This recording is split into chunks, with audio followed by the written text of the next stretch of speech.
Let's talk some sports, baby.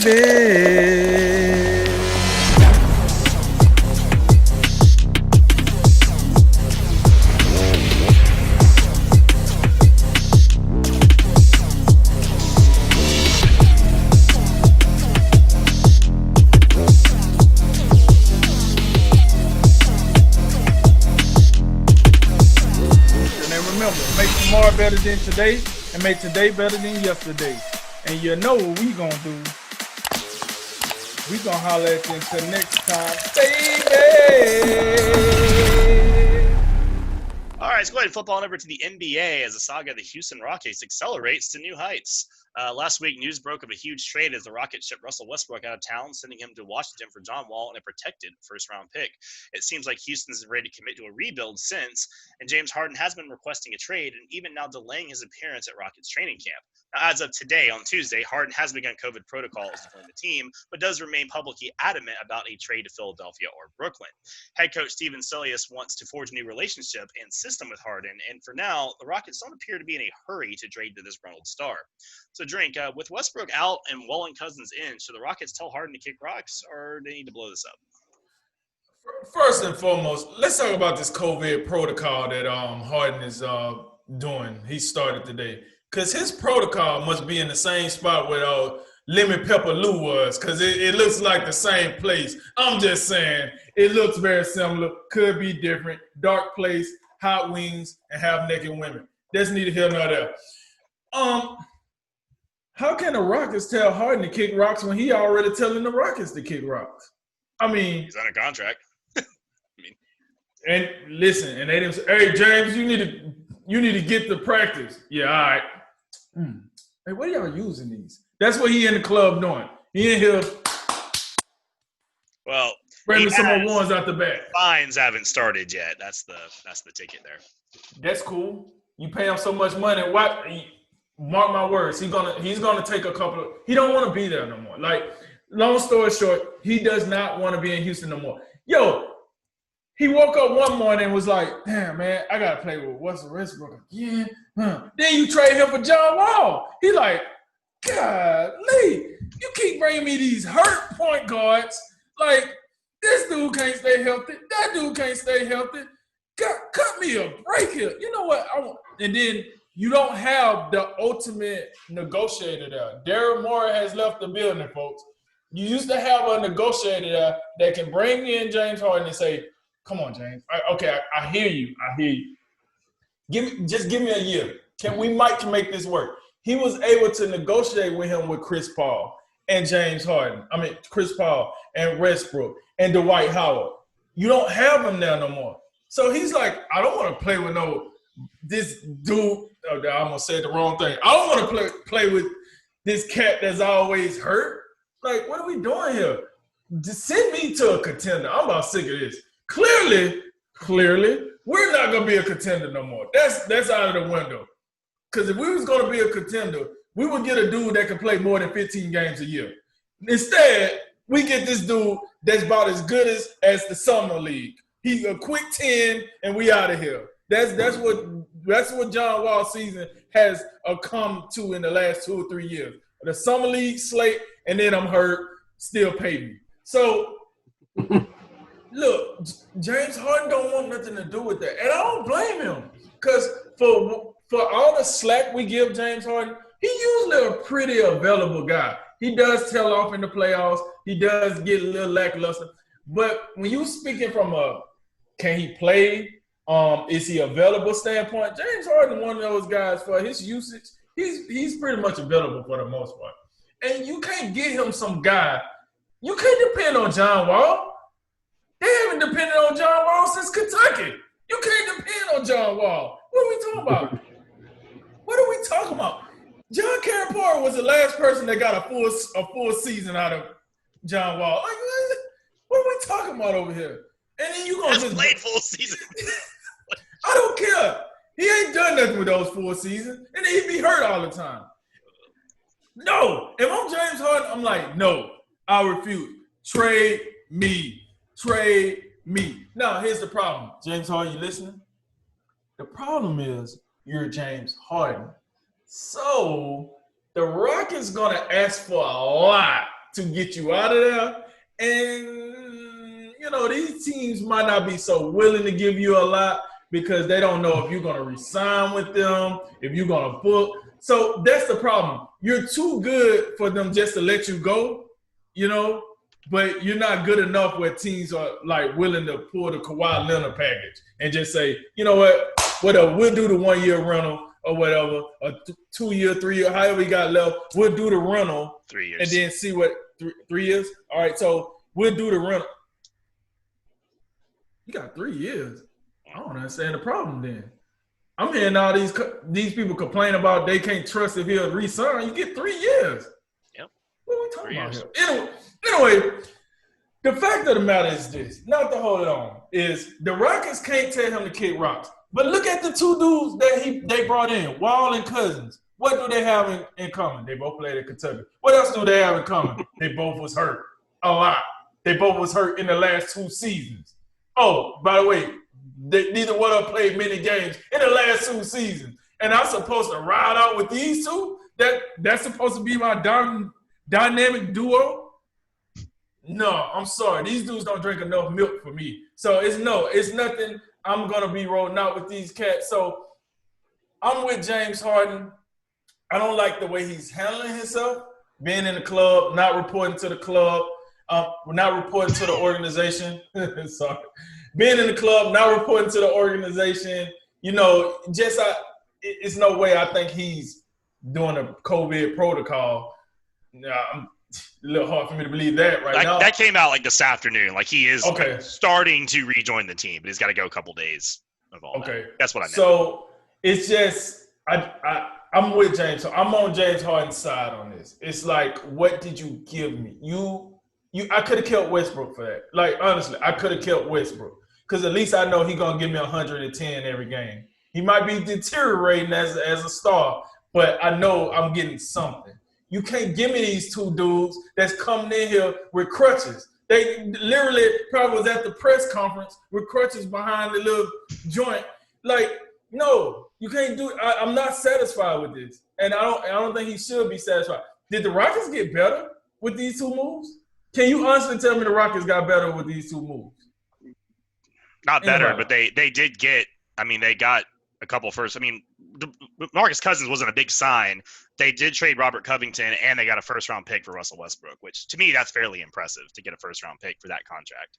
Even if you took another contract back, you got something, instead of having to give up something to get rid of him. If Westbrook was – if Harden was – 7 years younger, I would be like, all right, let's do this. But he's getting older. He's starting. You can see the wheels turning in his head. Now it's going from personal accolades to, ring. Legacy. Listen, the man that did everything you do pretty much as far as personal accolades from an offensive standpoint. Now, what he needs is that ring. I mean, he's still probably a Hall of Famer regardless, but you get that ring. Join that ring club so they don't make fun of you, and you can go around with the guys and say, I did it just like y'all did, whatever. That's how I look at it. But to answer your question, yes, blow this thing up. You can't go out here and no more handicap signs. No, I don't. What are we doing here? No, you blow this thing up, start over, see what you can get for James Harden, and then, there go your duo. I'm surprised there wasn't a finishing touch on that John Wall full season at Kentucky. I'm surprised. Yeah, I tried to keep it clean. I was about to, get a little. So I had to keep it pushing before I said the wrong thing. I don't think I meant that. The only thing I was going to say, I thought you was going to tell us the only reason John Wall played a full season in Kentucky is because they only played like 35 games. But it's not even an NBA workload. So, but no. Listen, I think from the moment you heard, the rumors circulating, after Daryl Moore was gone and Mike D'Antoni was gone, and then the Robert Covington trade, I think it told me a lot. Because when you trade probably your best supporting cast guy, I think after Westbrook and Harden, Covington was their best piece. I think that told me a lot. And of course, Russell Westbrook's gone. I think it only makes sense, especially given what we think James Harden thinks about the Rockets, which I don't think we believe he really wants to be there. The Rockets, I mean, it's kind of like I don't know if it's a rebuild yet, but it seems like at minimum a retool. When you make these type, new general manager, new coach, new second best player, if we can get him on the court, and he doesn't trip and fall in the bathtub, or whatever things happen to John Wall. But it does seem to be a little bit of fool's gold to bring in John Wall, bring in DeMarcus Cousins, and we're not sure what else they're going to do, but it just doesn't seem like it will work. I brought up the point last week. John Wall is a prototypical point guard. He's for him to be effective, if he can still play at any semblance of what he used to be, he's going to need the ball. And I think that directly contradicts with what James Harden likes to do and how they've utilized him. I'm not sure if that's something Stephen Silas really wants to get into. And you will notice, and we've seen this. This is not uncommon. We all know the NBA is a players' league. When you get players that they're unhappy for whatever reason, especially the superstar caliber players, they ultimately get their way in some degree. And I think if James Harden really wants out, I think the Rockets, it would be in their best interest to go and get him out of there. I mean, this is, you go ahead and you try the same thing, pretty much the same thing, and we've seen different variations with it. And I think Daryl Morey did as good a job as he could have. But eventually you got to say, we've tried this for so long, we gotta try something different. And I think with what they've been able to do, you get a first for Covington, you get a first for Russell Westbrook, plus John Wall. And I think if John Wall can play, and I'll repeat what I said last week, I think if John Wall comes back and he can play, well, you just move off him as well. Maybe you can sell him to a contending team that needs some point guard help, and you just continue to stockpile assets and you try to rebuild that way. But I think one of the issues for James Harden is it's when you have such a narrow list of destinations that you like to go to. It's going to be tough because you got to think about that team that you're looking to go to. I think it was pretty apparent very quickly that unless the Nets were interested in departing from Kyrie Irving, I don't think that made a whole lot of sense. I don't think you can. I think it's going to be tough for three guys that especially Harden and Kyrie. Both those guys need the ball. Of course, KD can play off the ball, and he's got the that unselfish demeanor from his years with the Warriors and even playing alongside Westbrook. He can do that. But then you look at Harden and Kyrie, that just seemed to be a little too much. And then, of course, Philly seems like a nice destination up front. But, we already got Daryl Morey, the new Sixers general manager. He's already on record saying that he doesn't have any intention of breaking up, the all-encompassing potential great duo of Joel Embiid and Ben Simmons. So, if Philadelphia isn't willing to give up one of those guys, how are you even going to get a deal done given what Houston is looking for? And I think Houston should be looking for, an extravagant haul. I think James Harden is worth that. But then you continue to, go along with the list of contenders that you would size up. A lot of those teams are contenders because they're already really good. And, when you bring in a guy like James Harden, it's going to be a significant shakeup, regardless of how good or how much he can improve you. So given all that, I think the Rockets are kind of in an unenviable situation of having a star player that's unhappy, and I think it would be in both parties' best interest to move him, but they could get caught in a tough spot to where maybe if they really want him gone, maybe they'll have to take less than what they think he's actually worth. Yeah, the thing here really is we talked about before. James Harden is still under contract again for 3 years, and there's no trade clause or anything like that. Like the Rockets have full control over his future dealings and whatnot. I think the organization does still want to make this work. I think that the new head coach, the new GM, they really want to keep Harden there. I don't think the Rockets want to become a complete non-contender, but at the same time, again, like James Harden realizes they don't have enough here. You guys just laid it out. There's not enough here. If DeMarcus Cousins and John Wall return to peak form, there could be something here. But, the chances of that happening, my God, it's slim to none, slim left town.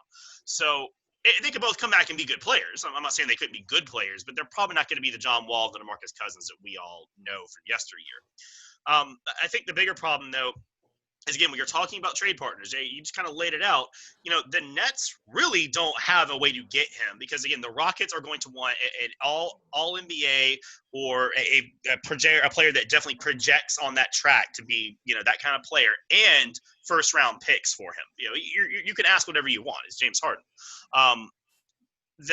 The teams, like you said, Philly and the Brooklyn, they don't have the assets. And if I'm the Rockets, I am not hamstrung into trading you to the two teams you've given me that just aren't good suitors. Like, no, man, that's not how this works. You really want to be traded? Like, you're really gonna show your ass, and you're really gonna make this force our hand?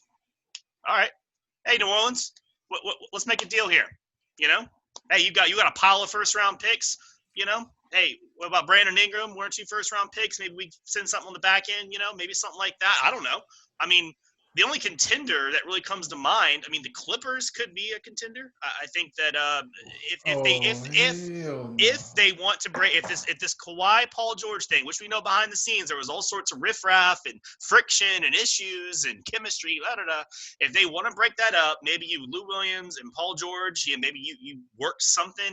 Again, I'm spitballing contenders that could even be in the realm to trade for him, because the teams that are bad have the assets to trade for you, and the teams that are good don't. So that's really what it comes down to, is other than some kind of Kyrie Irving thing, like you said, there's just not a lot here. And the Rockets are, one, they're in no obligation to actually trade you if they don't feel like it. But again, if you're going to sit out and start just, throwing chairs in the office and throwing the basketball at the backboard all practice, you're going to have to do it. But then in that case, I'm trading you to get as much as I can, and I think that there's some teams that can work. Again, New Orleans comes to mind. But there's, to me, they've tried to make this work around him 2 or 3 times, and it hasn't worked for whatever reason. And now he's trying to then again pull the card. Well, you didn't do enough for me. I want out. I don't know. It's a hard situation, but again, the front office still kind of holds the keys in the situation to me, and they're gonna have to make the decision. But up until this point, their moves do signal they're trying to start a rebuild, and it does feel like they probably need to go ahead and just bite the bullet and do it. But again, they are under no obligation to trade him to his preferred destinations if they can't get a package they like.